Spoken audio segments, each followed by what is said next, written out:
first face on the screen is Princess Cyrilla, and she fades in from the cosmos. And under David Lynch's direction, this beautiful young woman says, "A beginning is the most delicate of all things in the universe." And then she fades back and we see the starry expanse, and she comes back and begins the story. Education is the most mysterious process of all. In ancient times, education was only for the king. The king had to know.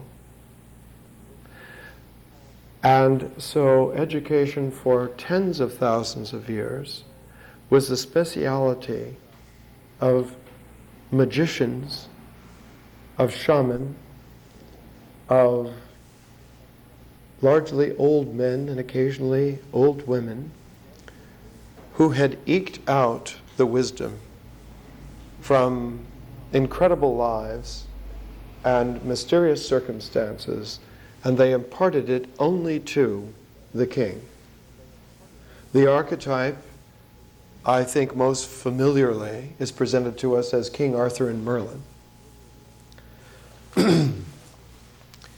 In the Middle Ages, one of the most famous of all books was called Secretorum Secretorum, Secret of Secrets, and it was written by Roger Bacon, the great scientist alchemist. And it was purportedly a reconstruction of the secret teachings that Aristotle had given to Alexander the Great. And that the burden, the responsibility for a king like Alexander the Great to hold the order of life on earth into a pattern which the gods could recognize so that they would not destroy us, and that this was the secret teaching of all the ages. In Egypt, in China, in all ancient civilizations, education was only for that one who must know. The first time that education became a public concern was actually very recent. It was in the 6th century BC city of Athens in Greece. And there were two great figures at that time, Solon the lawgiver, and Pisistratus the politician. And they put together a public education for the very first time, which founded for the very first time in human history a broadly distributed decision-making, a democracy. Now, true, in our terms, it was limited to males, limited to property holders, limited to those few who were the heads of established families. But nevertheless, it broke forever the tradition that only the king must know. From that time on, it has been a struggle for 2,500 years how to teach men and women the complete responsibility, the secret of secrets, how to hold a pattern which God will recognize, which the divine will be able to respond to. Or even if you're atheistic, a pattern which will allow for the concourse of life to flow in its completeness and give one the opportunity, the possibility for perfection. This is the awesome dimension of an education. Now, our education here is a 21st century presentation of that most ancient wisdom pattern. And I've done my best over 30 years to bring it into a transmissible sequence. The sequence basically follows an ancient pattern, which is this infinity sign. The movement back and forth in terms of a common center. This pattern is not initially an esoteric symbol, but was the way in which a hunter in an unknown to him landscape could establish a coordinate and find where he was. And the old technique was to make a sachet to the right in a circle and come back to where you began. And then to make a sachet to the left in a circle and come back to where you began. And to increase the range of these mutually tangent intersections so that the place where you were, wherever that was, became the central locus of a pattern which established an acquaintance with the field in reference of whatever starting point one had, and eventually gave you a symmetrical cognitive map of where you were vis-a-vis that beginning. Now, for us, our education must begin where you live. That is to say, there is a multiplicity of beginnings to this education. Each one of you must begin this education where you live. And so your first assignment, your first project, during the next week, from wherever you live, from that threshold, from that doorstep, to go out and take a walk. Simply take a walk in any direction, as long as the walk ends up back at your threshold. And your responsibility is simply to record that walk in writing and to bring it with you next week. Now, this is as simple as Thoreau's last great essay, Walking.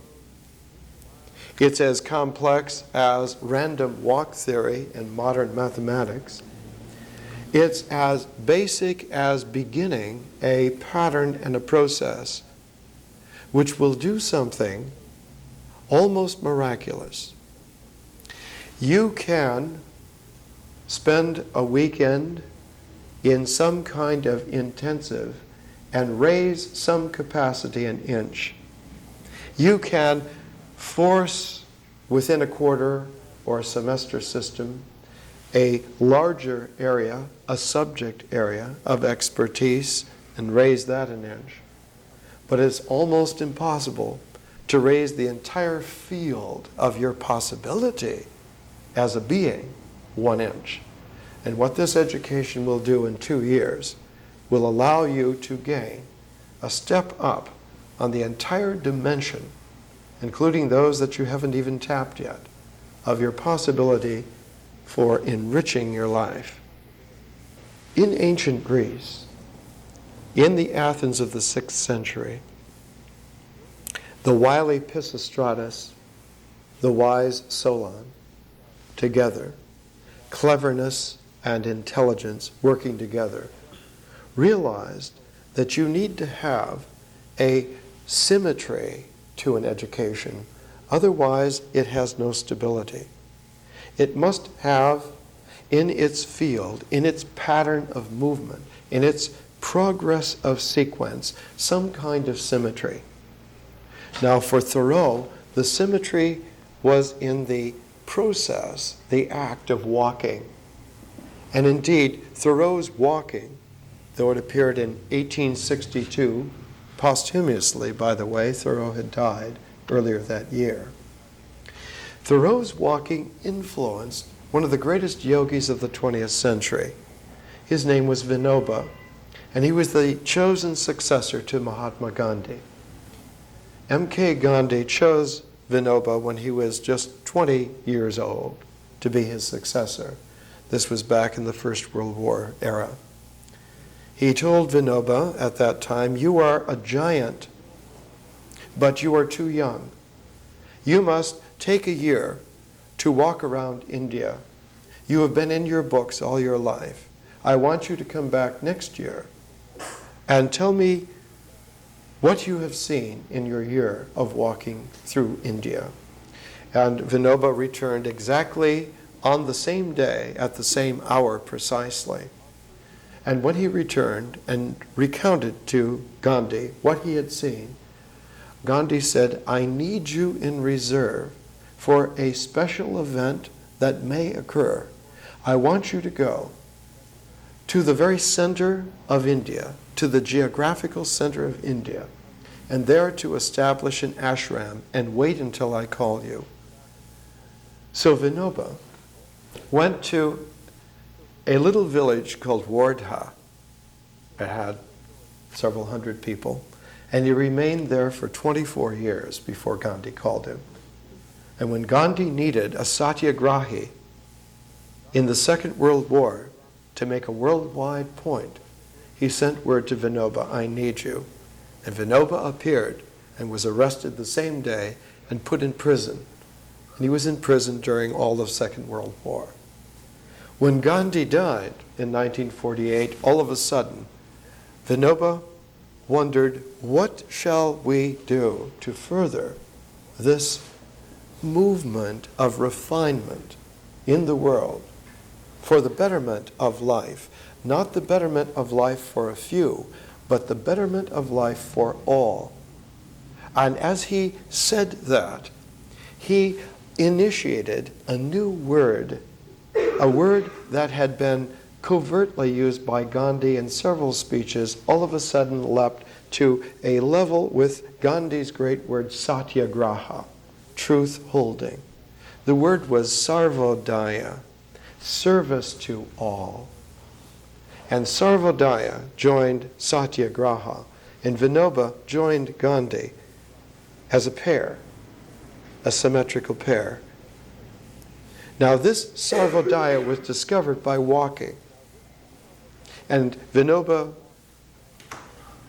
in his speeches, said that walking was the correct pace of thinking, that the movement, the alternation of feet, of taking the step, of the legs moving, of the arms swinging, of the two eyes seeing, of the two ears, that the whole symmetry, the yoga of the human form, the human personality, the human spirit in a dynamic motion, its symmetry flares out its wings of sensitivity in the act of walking.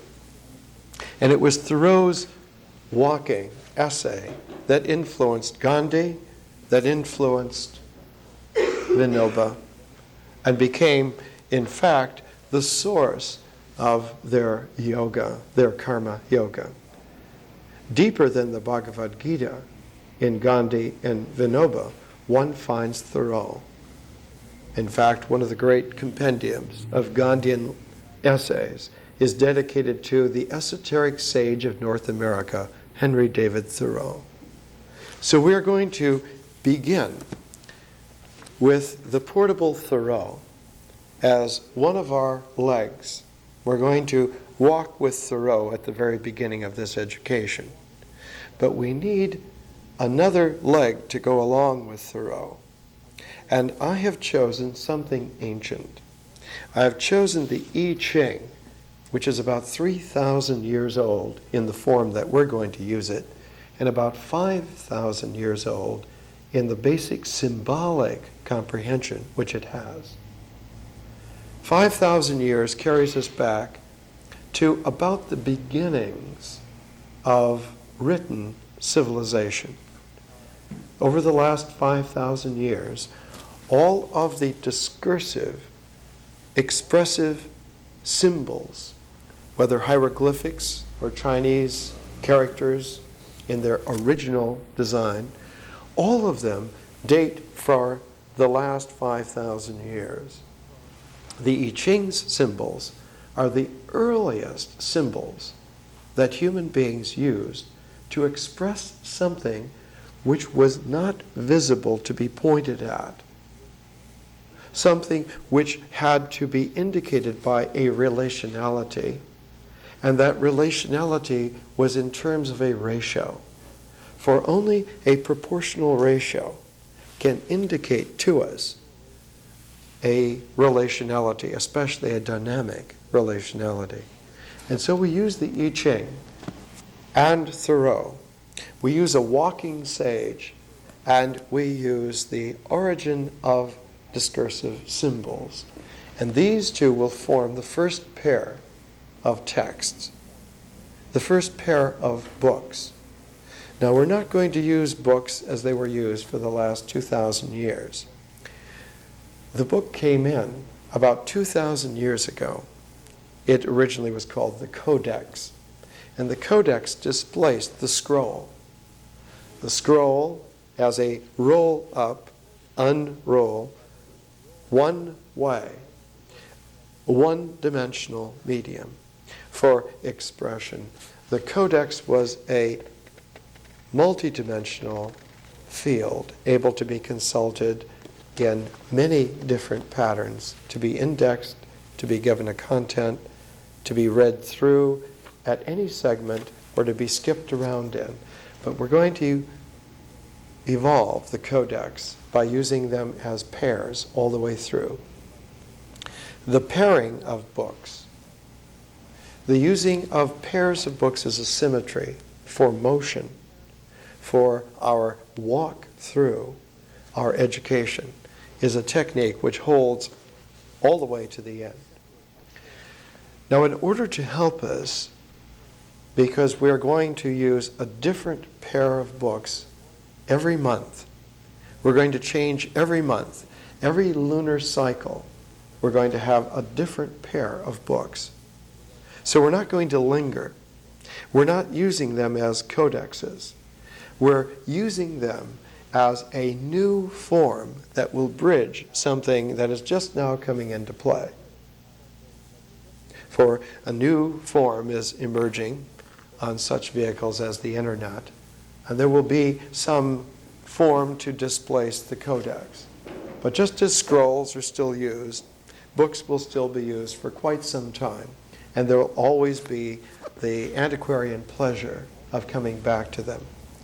But for now, we're going to bridge towards the future. Now, in ancient Athens, this pairing of books was foresightfully seen. There was the cleverness of Pisistratus and the wisdom and laws of Solon brought together, and they used a pair of books for the very first democratic education. The pair of books was the Iliad and the Odyssey of Homer. And so they used Homer as the foundation for the educational pattern of the first public education. Now, that first generation who were educated under this turned out to be a generation of genius. It included people like Pythagoras and Pindar and Aeschylus, and as you can see by the names, Herodotus, Sophocles, Socrates. The graduating class was very successful. Now, the pair of books of the Iliad and the Odyssey are a pair which take two of the most enduring of all themes of life on earth for us. One is the experience of life as a masculine. The other is the experience of life as a feminine. The Iliad is a masculine journey. It's a masculine book. It was compared to, metaphorically, by a great classicist about 75 years ago. The Iliad, in reading it or in hearing it recited, is like listening to the launching of a great gray battleship in a fog. There are huge, ominous clankings. There is a tremendous sense of mysterious adventure, and one is not quite sure just of what is happening. But the Iliad, for all of its dark, gray, massive, masculine mystery, turns out to be the most easily understood of all the journeys. For the Iliad is perfectly balanced in complete geometrical simplicity. The Iliad's beginning is an incident that occurs exactly at the middle of the epic.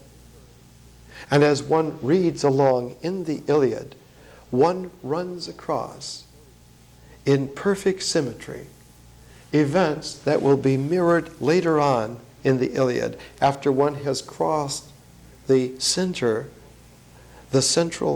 incident, which is the death of a warrior named Patroclus. And so the whole structure of the Iliad is a series of geometrical brackets balanced perfectly on one point, the death of one man. And the Iliad is about the inescapable wrath of a man who permitted the death of his friend, and trying to make up for his culpability, murders savagely the hero on the other side. Achilles murders Hector, supposedly in a fair fight, but with Achilles' techniques of warfare, there was no fair fight. And to rub it in, Achilles drags the body around Troy, maiming, desecrating the dead. And so the whole of the Iliad is about the savage wrath of the masculine trying to make up for a balance which always falls apart when it's put into motion. The masculine, when it is static, is perfectly balanced and has this incredible ability to be absolutely firmly there. But nudged 1 inch over on either side, the entire structure bends, and instead of being a crosshairs which locates something perfectly, the crosshairs falls and becomes an X on either side. And one can never quite get back to that balance again, because the sifting and weighing of the two halves, anything you do must be complemented by something you didn't do. And it becomes impossible to rebalance this. And so the Iliad is a tragic epic of the masculine, which is perfectly beautiful until it's put into motion, and then it runs afoul of its own intricacy. Balancing the Iliad was the Odyssey. The Odyssey is a feminine epic. It is about the journey through the women that the masculine must go in order to come home again. Odysseus's day of homecoming is a journey through women. And the very first woman in the Odyssey is Athena. Athena, who is the feminine balance. Athena, who is the gray-eyed goddess. Her eyes are like the horizon of the vanishing sea. And her ability to hold wisdom is in this gaze of ultimate equanimity. The figure that she sees is Odysseus, the man of many minds, who in his wily cleverness always tries, like a serpent energy, to curl himself around the staff of survival. And Odysseus is a true hermetic figure. He is always shown in ancient illustrations with the little hat, the little felt hat that Hermes the thief wears. We're not going to be able to use the Iliad, but we are going to use the Odyssey in a very special way. We need to have a pair of codexes, a pair of books that we can use for an entire year, so that all of the pairs of books that we use every lunar cycle will have some kind of thread to string their symmetry on. We need a spinal column of experience commensurate with the pairs of books. So we're going to use the Odyssey, which is a feminine journey.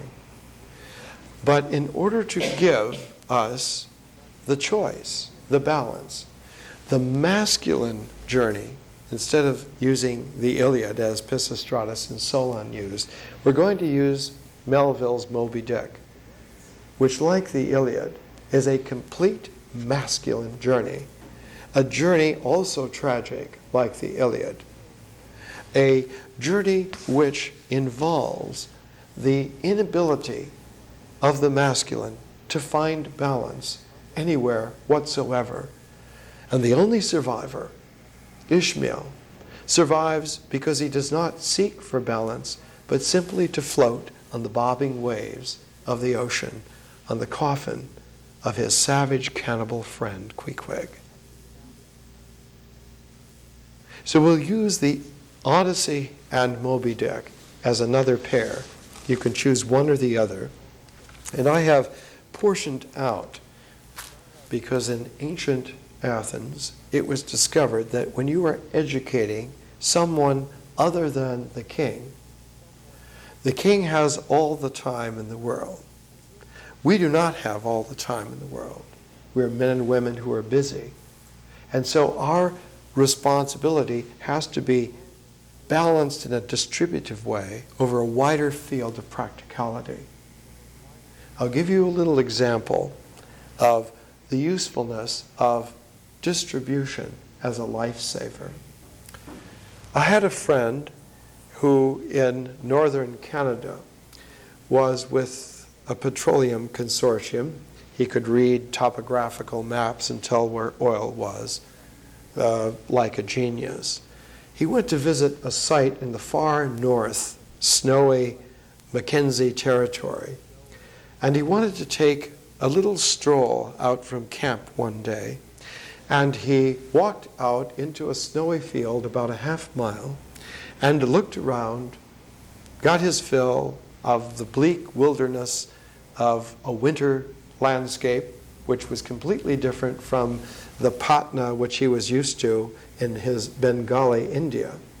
And when he turned to return back to camp, he got about 20 feet when he realized that the snow was up to his hips and that each step required such energy that he was going to be exhausted long before he returned the half mile to camp, and that he was so cold that he could not scream for help. The air simply sticks in your throat when it's 30 below. And he was trapped until, of course, one of the little Indian boys who washed dishes came out with an extra pair of snowshoes and assured him that you can walk on top of the snow with snowshoes, for it distributes your weight. And they walked back into camp very easily. Word to the wise, this education is extremely powerful. It can be overwhelming. Let it distribute itself over 2 years. Let it walk on the 2-year-long legs. Give it time. We'll make it back to a very secure place over very dangerous terrain. In Athens, the public education lasted about 4 generations before it completely fell apart, and the democracy returned to one of the fiercest tyrannies of all time. That tyranny murdered one of the graduates of the first class, Socrates, for teaching young men to think, for including them in the very education that had founded the greatness of the city. We live in a time where we are just an inch away from one of the most macabre tyrannies ever foisted upon human beings. We need never take that particular step as long as there is a population of men and women who are able to think individually for themselves, to feel accurately about their own experience, and to come together in groups of 2 or 2 billion and work out a procedure from scratch of rational coping with the unknown. For the old definition of reason, that one must pigeonhole in terms of the known a reductive grid of sieving experience into repeatable quanta. All of this is completely out of date. It was out of date in Kant's time 200 years ago when he first made the philosophy of the categorical imperative. It's been out of date since Hegel, who was a great critic of the Kantian categorical imperative. And it's particularly crucial in our time. Reason is the ability to make from scratch an acquaintance with the unknown, and through dealing with it, develop a sensitivity to technique, possibility, and resolutions, and a pacing of sequence that allows all of this to happen within the human capacity that you have in terms of your time, in terms of your life. This is what this education delivers. Now, with the Odyssey, I have distributed some 49 weeks of reading a few pages each day. I've done the same for Melville's Moby Dick. It's a key for the first year to take one or the other of these journeys. You can take either one. Don't try to take both. Take one or the other. For the second year, we'll have another pair of year-long journeys. We'll take the feminine journey of Chaucer's Canterbury Tales, and we'll take the masculine journey of Virgil's Aeneid. You'll have a chance to have your two journeys. But all the time, while this is part of the background, there is a sequence of development that needs to be paid attention to. Now, the way I used to talk 30 years ago was that education, in order to be real, must develop a field of inquiry at least larger than our ability to imagine. For if the field of inquiry, which is the possibility for our growth, is not larger than our ability to imagine, our imagination eventually will become impatient and will outstrip and overlap all possibility. And without knowing it, we will swallow our existential experience before we have it. And in order to compensate for that, then, we'll begin a process of projection. And this projection, by a more clever procedure than Pisistratus ever dreamed of, by laws more strict than those that Solon ever drew up, we will fantasize ourselves into uneducatability. We will not be able to grow. We will not be able to come back into our own lives in any realistic way. So this education, then, will start with Thoreau and the I Ching. And we will start with walking from wherever we live, and just take a walk and record it. And we will start from that beginning.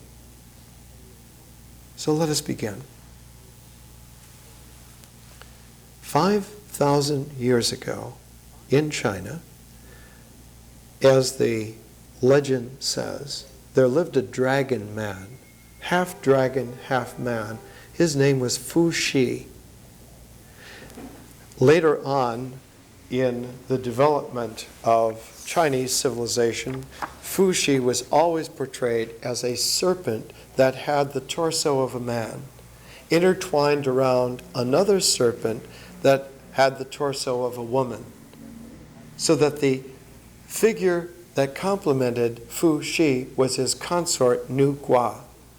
Nu Gua was the serpent woman of the heavens, of the starry expanse, and Fu Shi was the serpent man of the earth. Just like the Egyptian goddess Nut, who was the sky goddess, and on the inside of every sarcophagus lid was the starry expanse with the figure of the naked Nut to encompass the figure of the embalmed mummy. And just as Fu Shi was the serpent of the earth, the sarcophagus was meant not to hold a wrapped mummy forever, but to hold the naked body of the dead. For the sarcophagus, the word in Greek means body eater, was made out of limestone. And limestone, over a period of years, will absorb all of the tissue of the body. It will decay even the bones and leave nothing. And the proof of transcendence was not that there was a mummy in the sarcophagus, but that the sarcophagus, when opened, would be empty. That the goddess Nut and the earth god Shu would have together taken the physical remains elsewhere, to another dimension, another world, another life. Our particular responsibility here is that in presenting the I Ching, we should go back to Fu Shi, temporarily suspending Nu Qua as the heavens, and focus for a moment how 5,000 years ago would the first dragon man express some proportion which was fundamental. What would it be that would be fundamental? So fundamental that it was the very first notation. The very first notation is movement. Movement itself. And how would you denote movement? Fu Shi used a line to denote movement. A simple line drawn with a finger in the dust, with a stick in the dirt, with a piece of burnt ember on a surface. This line was the line of movement. It is creative. We can see, for instance, in the sketches of someone like Matisse, what the movement of a line can do. A single line. Its potential, its sinuosity is staggering. The moving line became the very first symbol in ancient China. But in order to present the moving line, one could draw this in the dust, on a surface, in the dirt. But what would be the distinction between the moving line and the non-movement? The non-movement was a broken line that had a pause in the center, a space, a gap, and in the presence of the pause was the stillness that received the movement. And so the line of the creative and the broken line of the receptive were the first pair of symbols in ancient China. And out of this, Fu Shi, with his dragon man-like meditative quality, he's always shown with long fingernails, with long hair, wearing a leopard skin, with curled, gnarled toes like roots, long nails, staring like some Kurosawa demon. And what he is staring at in the dust are a series of trigrams of 3 sets of lines arranged in 8, called the Shou Gua. And the Shou Gua, the trigrams, how do you get those out of movement and stillness? When you express a moving line, and you have also the expression of the broken line of stillness, if you pair them together, what have you expressed? Have you expressed the movement or the still? You see, you need something else as a context. You need a third element, and Fu Shi used a third line. That whenever the moving line was presented, it was never presented alone, for that was ambiguous.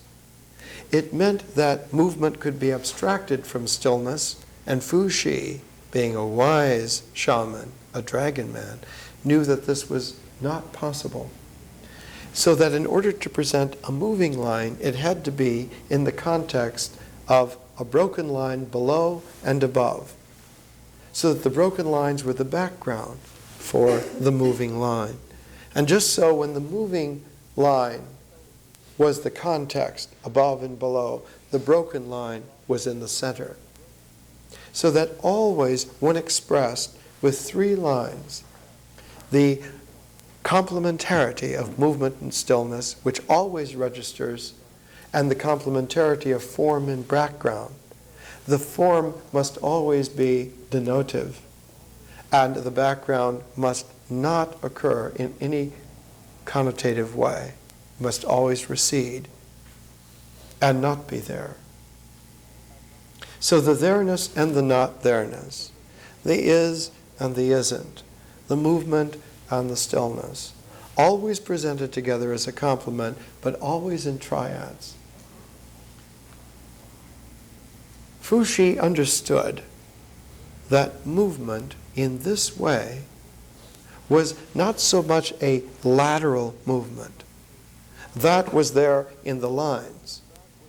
But the true dynamic was that there was a vertical movement, that this vertical rising, this ascent, this billowing up, this coming forth, this emerging. The Greek word for nature was physis, emerging. The first word in the old Pentateuch, in the Torah, is bereshith. It's a gerund, it means while God was creating the heavens and the earth. Not that they were created, not fiat lux, but bereshith, while creation was going on, while receptivity was allowing for creativity to go on. Form occurs against background. The form must be defined, the background must not be defined. The form must be definable by boundaries, the background must be boundaryless, boundless. And so in the very first thinker, to go into numerical definition, Pythagoras, he used terms for limit and unlimited. The apeiron and the perion, that these were the most fundamental of all pairs. And so with Fuxi. So that actually the moving line, that creative beginning, does not begin in the middle of two broken lines, but below two broken lines. And it's true that while it begins here, it must move to the center, and that it must complete its movement by going to the top. And so one actually not only has a triad, but that triads always occur in triplets. It's always 3 cubed. So that one had a progression. One had the creative in the first place, then the creative in the second place, then the creative in the top place. And by then taking the sum of those 3 creative places, one could have a purely masculine, a purely creative, a purely dynamic line, which would be all 3 places held by the unbroken line. But just in the same way, the complement was that the broken line was not in the context of the middle of 2 unbroken lines, but also at the bottom of 2. And so in a way, it had its 3-part movement. So that the broken line had a triplet of trigrams, just as the moving line had a triplet of trigrams, and just as there was a 4th consummating trigram for 3 unbroken lines, there was a 4th trigram for 3 broken lines. And the 8 trigrams, the Shogwa, came into being in this way. And they came into being about 5,000 years ago.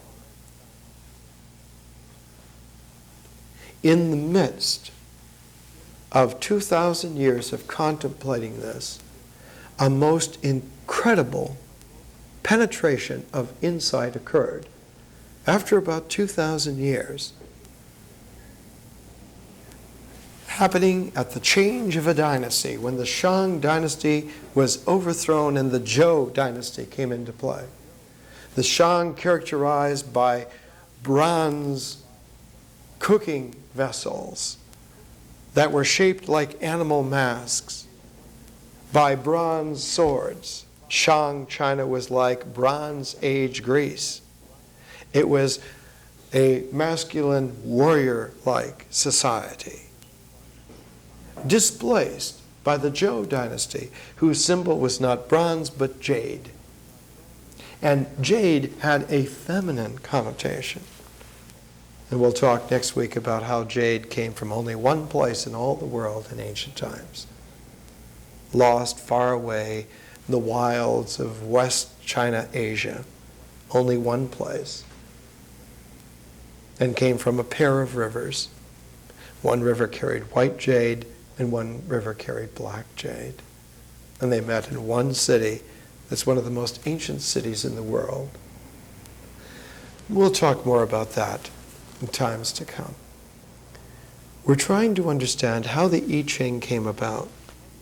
And for 2,000 years there were the trigrams.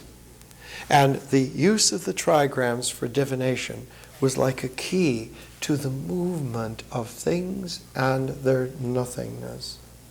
But the divination was in terms always of the tortoise shell thrown into the fire and the cracks appearing on the tortoise shell. And somehow the trigrams were merged as a template of divination on the cracks of the tortoise shell. And so one finds in the most ancient illustrations of Fuxi the trigrams in the dust on one side and crawling over the dust, the tortoise on the other side. But after 2,000 years, there were two radical changes that happened. One in the trigrams, one in the divination. For the very first time, yarrow stalks were used. An agricultural stem was used for the divination, founding the Zhou dynasty.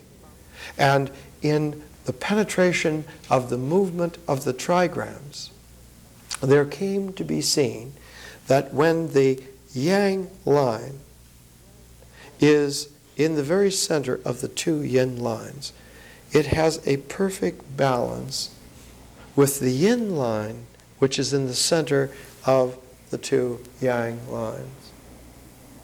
And that this unbroken line and this broken line can displace each other in the ecology of movements without leaving a trace. It was the most miraculous observation. It's like the logical observation that zero and infinity may displace each other in a mathematical expression without affecting the outcome in any permutation, in any development whatsoever. This exchangeability of centers became so mysterious that in the Zhou dynasty, they developed a symbol very much like the Chinese version of the infinity sign. They developed the yin-yang symbol, the Tai Chi. And the Tai Chi became the symbol for the I Ching, the symbol for the Tao. And it became that symbol which, when one contemplated the meaning and the development of that symbol, the entire structure of the I Ching would be illuminated in a radically new fashion. And instead of there being a divination based upon polarities, there was now a divination based upon complementarities. This complementation is the very foundation of the development of consciousness in China about 3,000 years ago. Let's take a break. Notice that the ability to return back to a focus is essential to having a continuity. If you cannot return back to a base, the continuity will not align. Nature knows this, and this is why there's a sugar phosphate base to DNA. The DNA sequence can be known, but if it is not adjoined to a sugar phosphate base, it's not going to work. The brain is marvelous, but without the spinal column, it doesn't have very much that it can do with the body. An education is like this, a real education, as opposed to an instruction, as opposed to any other variant. An education has a substrate to which we can return at any time, and that substrate is always presence. And so an education, in a way, is a kind of a yoga. One returns back to a focus. Now, one of the most difficult things to master in education is that there is an end to focus of this nature, of this concentration. That whole ecology of focusing in that way is the ecology of integration. And generally, integration is all that is meant by education. But this is only half the story. Our education not only has the ecology of integration, but it has a second ear for the ecology of differentiation. And there are differential forms that are not achievable through integration. Now, what we're concerned with here at the very beginning, we're looking for traction for a substrate which will allow our movement and our stillness to be complementary, and also allow for our movement and our stillness to have a polarity mode as well. Why is this so? This is the case because as long as stillness and movement are in a complementation, one has a sense of the real. But the real is like Tao. If one were to give Tao some kind of number designation, one would have to give it a designation of 0 or infinity. And the ancient Chinese had just this quality, that the Tao was mysterious. It was not unknown, but it was known to be mysterious. It was, as we would say today, a zero-base presence. When movement occurred, when there was the amperage of a dynamic, that dynamic was unbroken, and the designation in Chinese was Te. Tao is real by its presence, by its zero base, thusness. Te is existentially happening and occurring and has unity. It has a one designation. So that Te, the Chinese sense of Te in the I Ching, always is that this movement creates things. It creates not the things themselves, but it creates the substrate upon which all other continuity can be founded. And the movement, Te, is distinguishable from Tao simply because Te is Tao moving. It can be as simple as that, it can be as complex as that. Tao in a dynamic mode is Te. 0 and 1 have this relationality. One begins counting with 1, but one can begin in nature, in the real, by cognizing a 0 occurrence before 1. But one begins counting with 1. You don't begin counting with 0, but you begin the context within which 1 can efficaciously occur, that is, exist. And so right away we discover that the ancient Chinese were very wise about the real and the existential. The existential begins with 1, the real begins with 0. The real has a mystery of boundlessness, whereas the existential has always the capacity to be formed.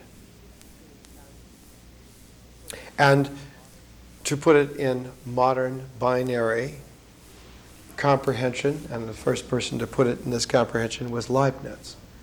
Leibniz learned about the I Ching through a series of very interesting conversations he had with a Jewish mystic named Spinoza. And Spinoza, in talking with Leibniz about 350 years ago, said, "Your ideas are quite interesting, and I think that you should acquaint yourself with a book that the Jesuits have translated into Latin. It's the Chinese Book of Changes." For the 20-year-old Leibniz was interested in change. And how does one numerically characterize change? And the bugbear in trying to characterize change in terms of existential forms is that chance always intrudes as a superior organizing force. In existence, possibility, probability is always going to win out, whereas in the real, change always wins over chance. In existence, it's chance. In terms of Te, it's probability. But in terms of Tao, in terms of the real, it's change. There's, if I can use this kind of language, there's a scintillating iridescence which occurs before anything happens. As soon as there is movement, what happens is that time becomes a dimension of space. And space becomes dimensional, at least in its familiar three-dimensional, what one would call Cartesian space.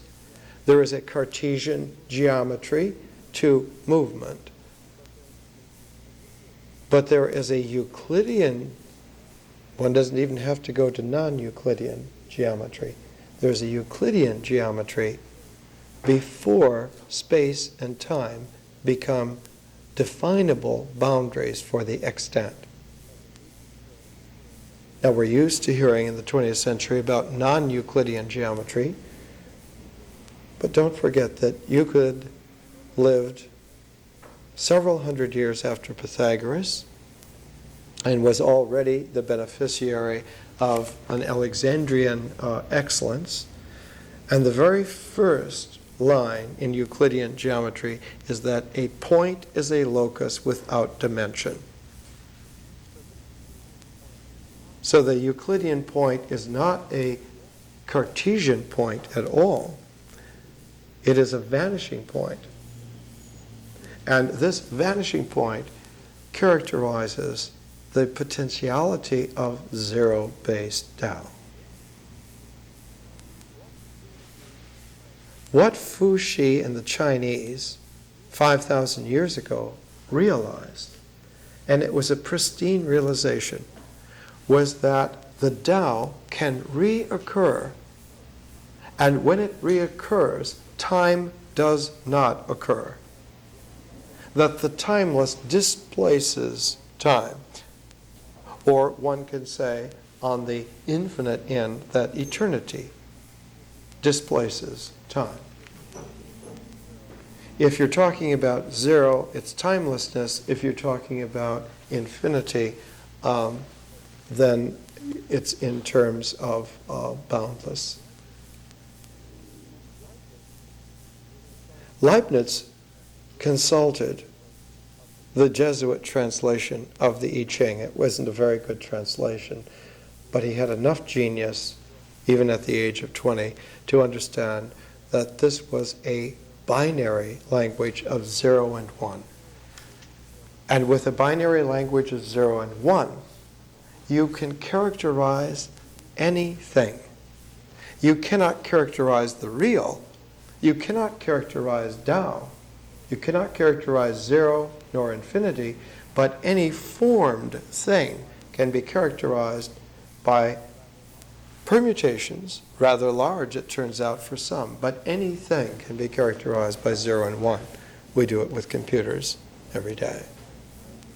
And that this binary language allows for a way to characterize nature in terms of expressive form, and that expressive form has a deep, mysterious tie, a root to the non-expressible mystery. That form and formlessness are linked together through the symbolic expressive language. When the Zhou dynasty came into power 3,000 years ago, about the time of Homer, about the time that David was writing the Psalms, the royal Psalms, the Zhou dynasty, founded by King Wen and his brother, the Duke of Zhou, and they're the ones that changed the I Ching. They changed the I Ching from working with a change universe to working with the chance universe of things, so that the I Ching was applicable to the world of existential forms centered around man. So that from the beginning of the Zhou dynasty, about 1100 BC, in China, there were suddenly two different fields of reference for the I Ching. One was the sequence of the heaven, the Fu Xi sequence, and the other was the sequence of man, the Zhou dynasty sequence.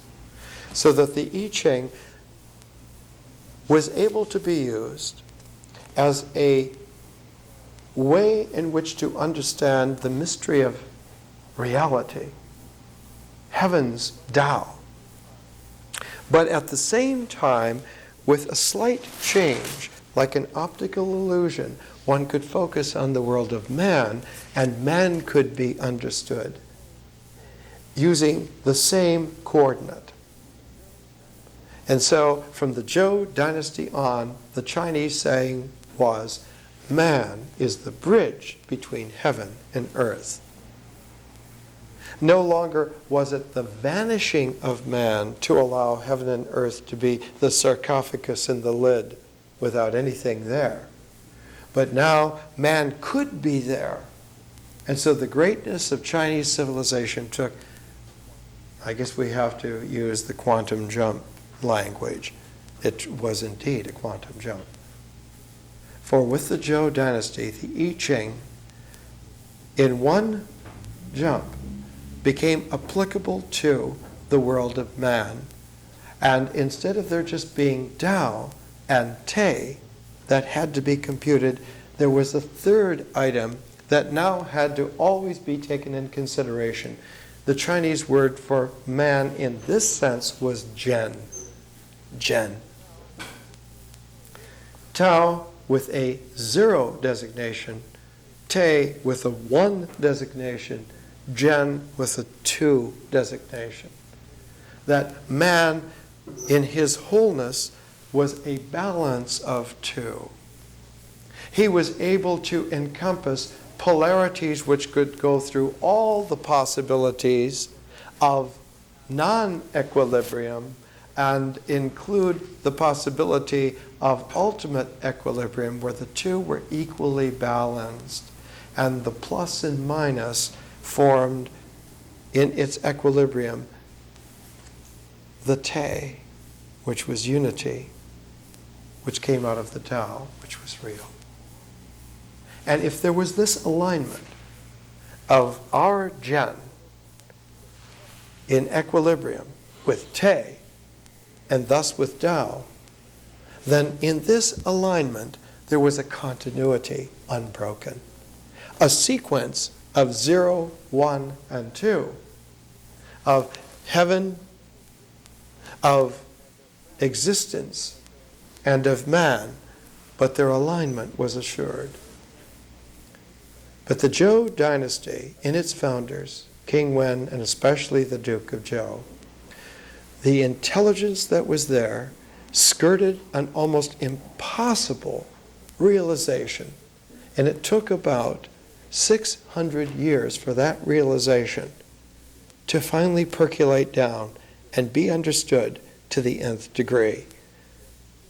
And the figures who understood it to the nth degree were Lao Tzu and Confucius. When you open the Lun Yu, the Analects of Confucius, the word that appears on every page is Zhen. Almost never speaks of Tao or Te. The focus for Confucius is on man, on Zhen. His practicality, the Confucius practicality, is that Tao and Te always are aligned. You don't have to worry about them. But it's man who's so often misaligned. And misaligned not from equilibrium, but man needs to go through the permutations of probability, the unaligned, the use where instead of there being a complementation of 0 and 1, there's the polarity of 0 and 1. Because it's in the polarity that one can deal dynamically with the world of things, with the world of existence. And so one finds Zhen on every page of Confucius, but when one opens Lao Tzu, one rarely finds Zhen, one finds on every page Tao and Te. And so Lao Tzu's book is called Tao Te book, Tao Te Ching. And Confucius' book could be called Zhen Qing. Those two align themselves together irretrievably. And when they're in alignment, one finds that the substrate that aligns Lao Tzu and Confucius, the substrate that allows a continuity of Tao, Te, Zhen, is the I Ching. And indeed, all of the really deep commentaries on the I Ching, the final frosting on the cake, the first layer of the cake is Fu Shi, the heavenly sequence of the real, of the Tao. And a second layer, the human sequence of the family-oriented Zhou. Yes, there are those two layers, but the frosting on the cake is Confucius. He wrote the great commentaries on the I Ching. And so while the I Ching is a Taoist work, its fundamental intelligent commentaries are by Confucius. And to misunderstand that there's somehow a polarity, that Lao Tzu and Confucius are like a Plato and Aristotle that don't get along, one misunderstands completely not only China, but Tao Te Jen, and that radical introduction that Lao Tzu and Confucius together iced onto the I Ching. The radical was that there is a further balance. For if man balances Tao Te with their Jen, there must then be two other movements which are continuous, just like Tao Te. What are those two other movements?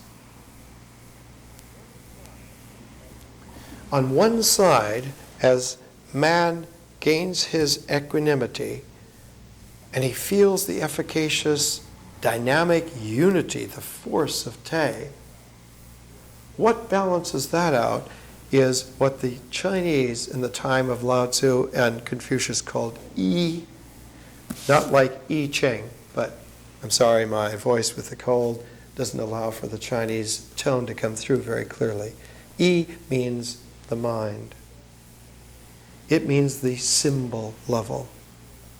And so, in a very real way, the presence of equanimity in man, feeling the force of Te, awakened the mind, and the mind has its force, just like Te does. And Jen was able, in the time of Lao Tzu and Confucius, some 2,500 years after Fuxi, to understand that just as existence has an existential there-ness, the mind also has an existential there-ness. That just as existence is bodily objective, the mind also is bodily objective, only one must say mentally objective. That the mind is as objective as the body. It is a fantastic discovery. That the mind is every bit as formally existential as the body. And that they can be brought into a correlation through the Jen, through the human-hearted sense of equilibrium. And when this was understood, when the sequence ran Tao, Te, Jen, I, the fifth phase of this Taoist ecology of energy cycle was apparent. And the fifth phase was the world, Confucius gave it the term Li. It meant law. It meant principle. It meant the world of the 10,000 things. That the world of specific things that are made by the dynamic of man's mind, if they are made with the equilibrium of Jen, aligned with Tao Te, the mind's objective existential thusness will make real things. They will not be imaginary things as in fantasization, but what the mind makes will be real. That's the world of the 10,000 things. That's the world of Li.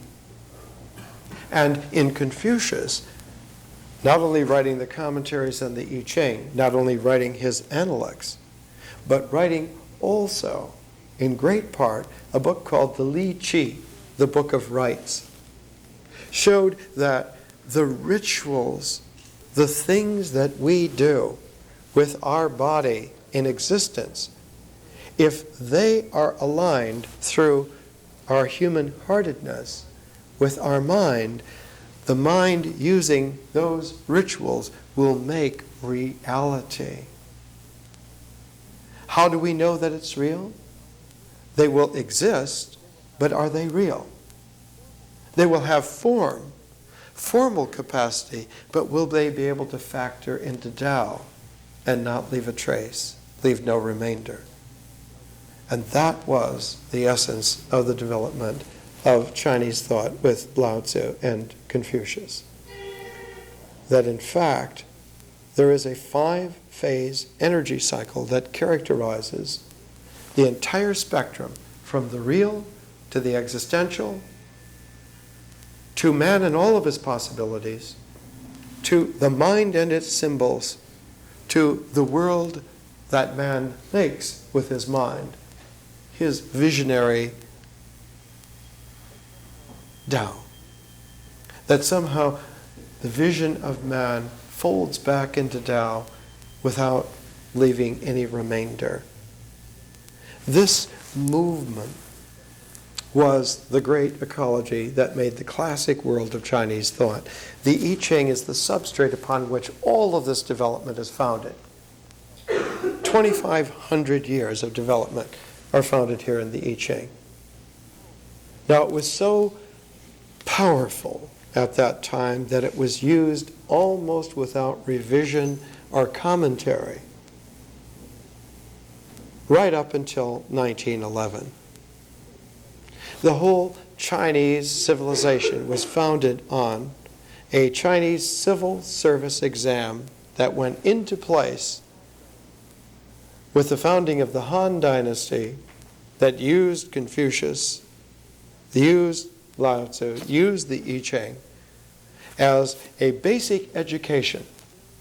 Everyone studied a series of classics that began with the I Ching and ended with the I Ching.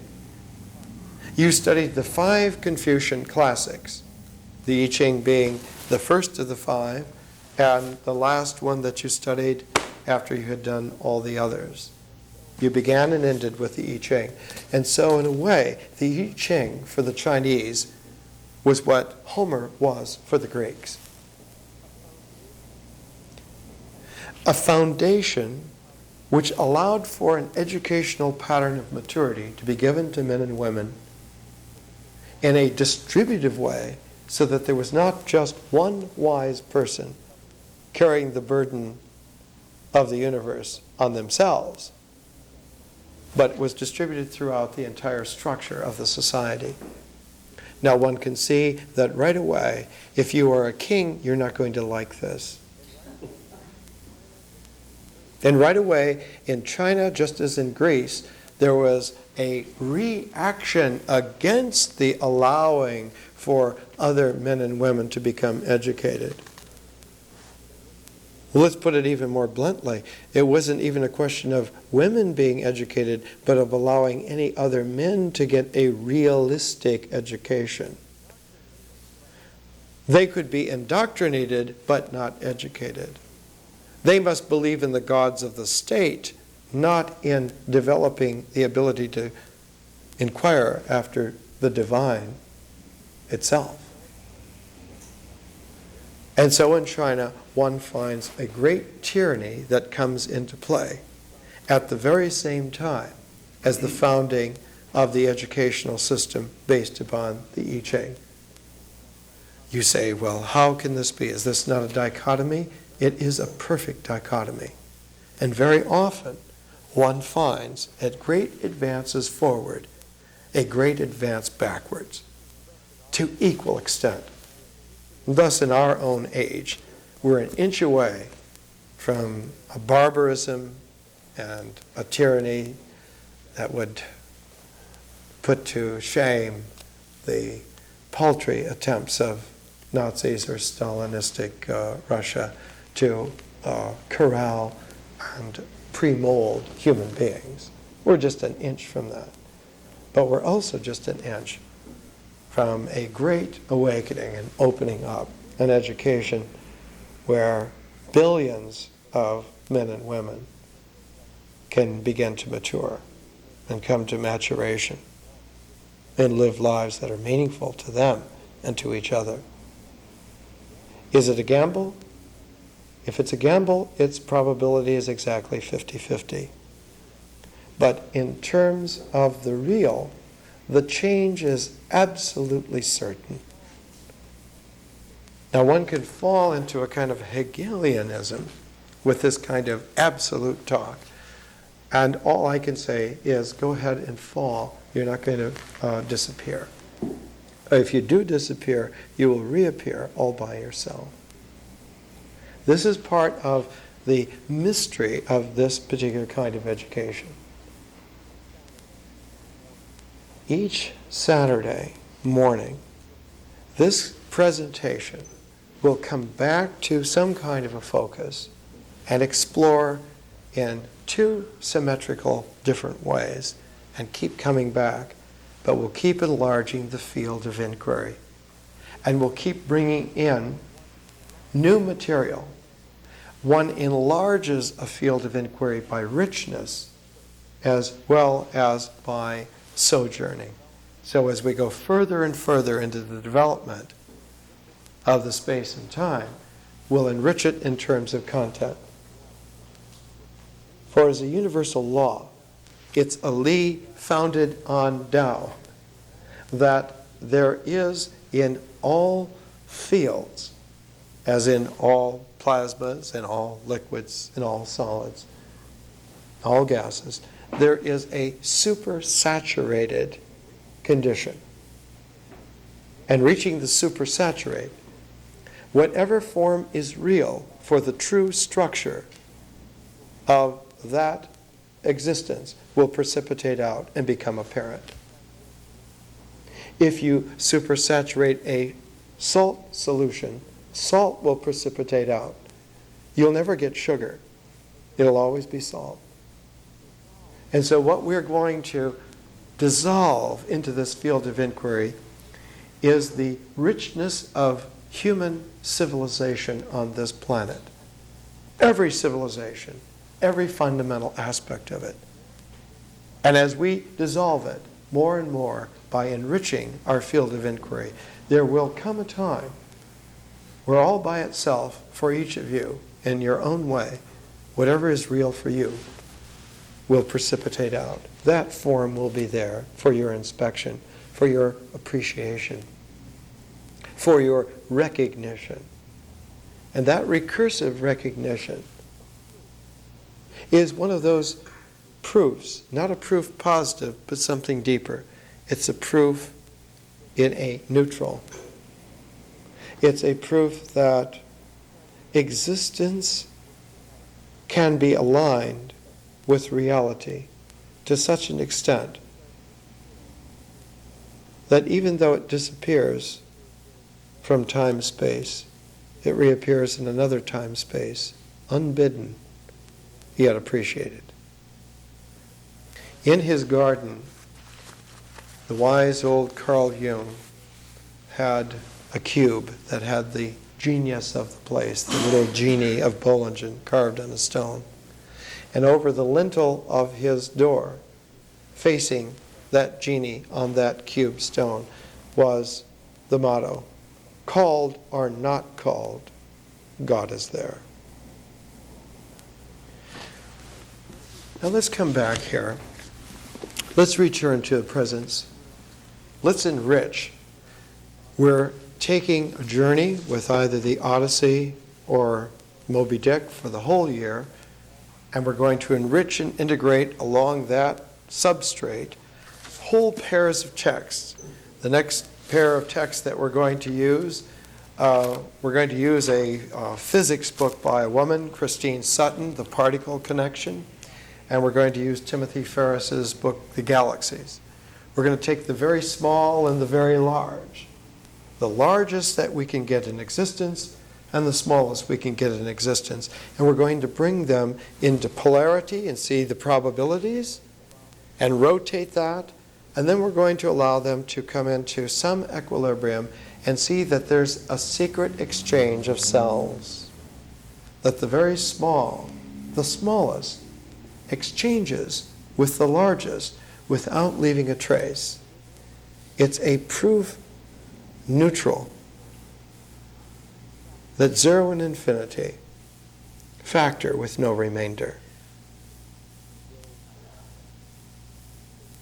The old Tolstoy, when he was in his 80s, searching for a way to express God to himself after decades of atheistic anger, finally wrote in his last journals that he had found the very phrase that he'd been searching for since the 1840s.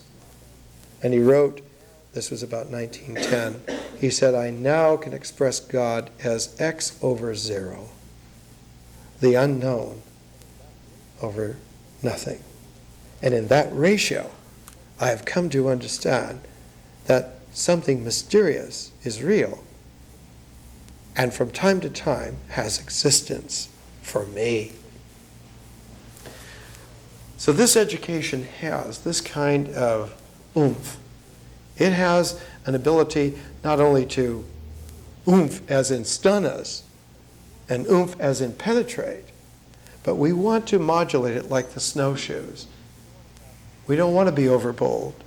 We don't want to have the penetration through and wonder what happened. We'd like to have the maturity of the education build itself. And the continuity begins as a simple repetition. Nature in itself repeats again and again with tireless elegance, and the slightest modification makes the beginnings of a whole new line of development. We're using a video called Life on Earth, David Attenborough, Richard Attenborough's brother. And I would like you during the next 3 months to somehow find a copy of Life on Earth, rent it, review it a couple of times. The sequence that's in here is quite interesting. For the first 1.5 billion years, one could characterize this planet by inorganic chemistry. And all of a sudden, 3 billion years ago, the ability to align simple protein blocks, amino acids, appeared, and a life form, bacteria, suddenly became extant on this planet. For some 2.33 billion years, this was about the most that organic chemistry would have been characterized by. And yet, 700 million years ago, all of a sudden, as if a saturated, supersaturated step had been achieved, something unbelievable happened. The bacterial cells began to differentiate themselves in terms of sex. Yes, the issues of sex, of gender, are 700 million years old. And they began to create a kind of situation where the polarity had the ability to reach, under certain special conditions, an equilibrium, a complementarity, where the two exchange cells. And all of a sudden, the panorama of life forms that were probable opened up in radical exponential. As long as you had a unisex bacterial form of life, there were only so many probabilities. But as soon as you have the sexual gender in cells, the probability exponential is quite radical. In fact, it approaches asymptoticness. So Life on Earth is a video complement to the material.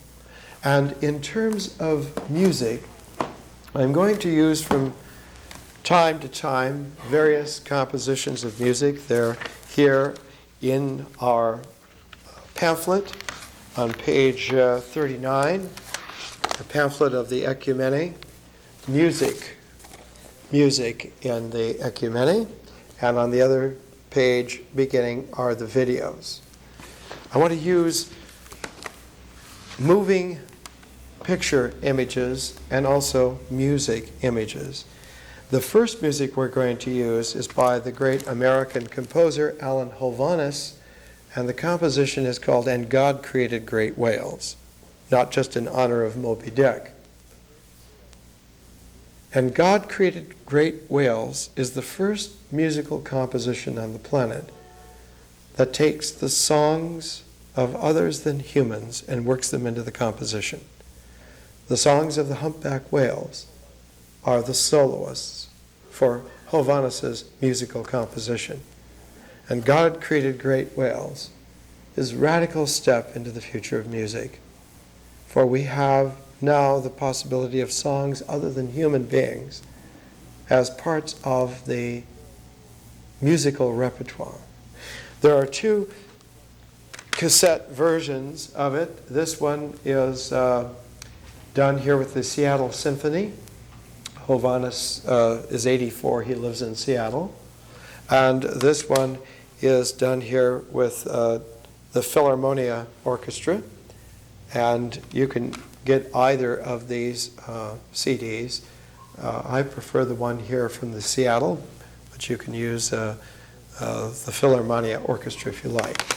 There's a beautiful photograph of Hovhannes in the back of this one, but I like this shot here. Hovhannes is about 6'8", and so he towers over everyone in a garden. Hovhannes, oddly enough, is physiologically very much like Morris Graves, who also was a Northwest Pacific artist. And Graves and Hovhannes, I suppose we should add Aldous Huxley, who was 6'7", are these great, huge, heartful stork men of the 20th century who simply refuse to look at the limits of probability and keep penetrating through to the real and bringing out of that mystery forms of things unknown, to use a title that Sir Herbert Reed used for one of his books. The proof of an education is that you were able to bring out of the mystery of Tao forms that are real, but existentially whole and are livable, but are unknown previously. This is freedom, and this is where the human spirit belongs, on the creative edge. The universe is still being created, still going on, still occurring. And we may join through alignment with that continuity and that creative and receptive ballet. Let's come back. Let's return to the beginning. Our beginning here on Saturdays is just with a moment of presence, but your beginning is yet to happen. Your beginning is whenever you take that walk from where you live. You could take it at any time. You can take it when you get home this afternoon. You can take it this evening. It's almost a full moon. It's Epiphany. It's a good time to take a walk. As you take your walk, be as alert as you can to what is occurring. It doesn't matter whatever is occurring. And try to note down when you return home. Don't take notes while you walk. But when you return home, try to note down what occurred on your walk. And then take a look at Thoreau's essay on walking in the portable Thoreau. And there's a second essay, walking appears on page 592, but there is a second essay on walking called A Winter Walk on page 57. Try walking first, and then take a look at Thoreau's Winter Walk. A winter walk is his walk from his doorstep through Concord in the wintertime and coming back home, and what he saw. Bring whatever you write with you next week. This will be the matrix out of which we will develop all of the dynamic for the course. I am providing a substrate which will be real, but you must provide the existence of the forms for yourself. And by doing so, you initiate what eventually will become a matrix. Nature can be characterized as a matrix of change. That's the way the Chinese in the I Ching looked at it. Nature is not there. What is there for us is the world of the 10,000 things, which we have participated in the making by our mind, by ourselves, by Te. founded on Tao. That is what is there. That world of 10,000 things. Nature is not the world of 10,000 things. Nature is Tao.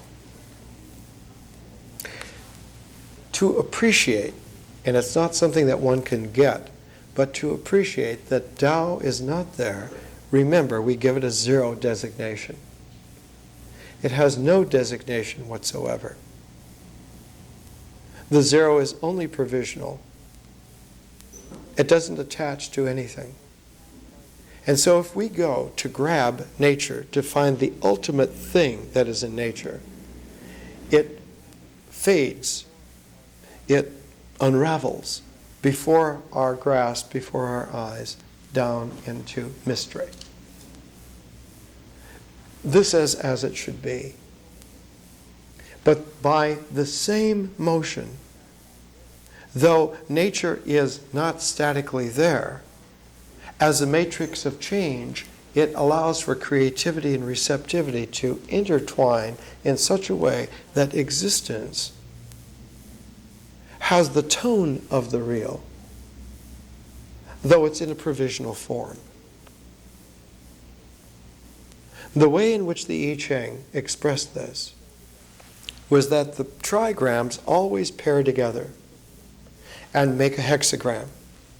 It's the hexagram that is the form in the world of the 10,000 things, whereas the trigram is the form on the world of Te. In the world of Li, the hexagrams characterize the situations, and there are only 64 of them. The probability is delimited to that exact extent. And for this we have to talk next week about why it is that there are only 64 hexagrams.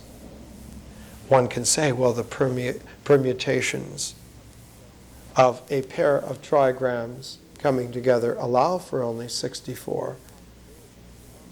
But what about the possibility of other forms? Could we not have just a pair of lines and have some other kind of probability? Or could we not have 4 lines or 5? Why not 5? Why not have other probabilities? The curious thing is that the codon sequence in DNA also is limited to 64, just as the hexagrams. And that the beginning and the end of any genetic sentence, no matter how long, is always a 3-part expression. Life understands that when it sees this triagrammatic, this triangle, this triad, this tertiary, this trinity, when it sees that kind of form, it knows that here is an end or a beginning to some form, that existence is always bounded by such areas, and that beyond that boundary, only the real has its concourse in Zero Land. Let's end today with a very mysterious little saying that occurs in Chuangzi, a Taoist who lived about 200 years after Confucius. He said, before the emperor, on festive days, when they would cut up oxen for sacrifice, there was one old Taoist who would cut an oxen with a single knife, and it would always be as sharp at the end as when he began. And the emperor called him forth and said, why is it that other meat cutters dull their knives all the time, and yours is sharp, even though you've cut several oxen today? And the Taoist cutter said, Your Royal Highness, the other men cut the meat. I cut in between the bones, in between the tissues, in between the muscles, and not touching anything. My knife never has a reason to be dulled. More next week. Thank you.